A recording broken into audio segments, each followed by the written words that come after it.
Well, listener, that'll all be answered soon enough. Driscus, Hamzat, or Hamzat Driscus. At the end of the day, and I've always said this about MMA, guys, I don't ever lose. Why don't I ever lose? Because I just love fighting, and it doesn't matter to me who wins. I don't get bummed out. It's not like team sports, right? If you prove you're the baddest man, I'm good with it. And that goes way back to when Michael Spinks became heavyweight champ over Larry Holmes. I mean, I used to watch Larry Holmes as a little kid in the house, loved him, and then Spinks beating him was a shocker. Very close decision, by the way. So let's talk about the undercard of that anyway. I still got Driscus by fourth or third round knockout.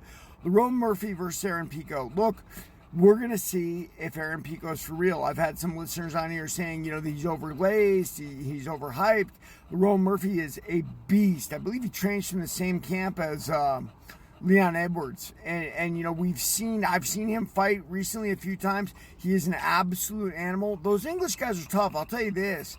When I went over to England, it's actually where I got my black belt in karate. I noticed conspicuously they were into hard combat sports way before we were, where it wasn't available in American places. It was available over there.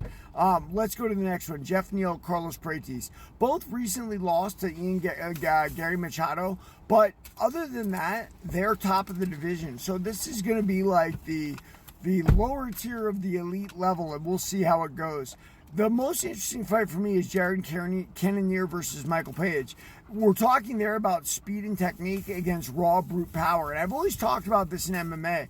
You may not be that good, but if you are a beast and an animal physically, you can absolutely run through people. And it's that combination of those two qualities when you get the ultimate fighter. I don't know that Michael Page is going to be able to stand up to Jared Cannonier. He is a vicious puncher at this weight.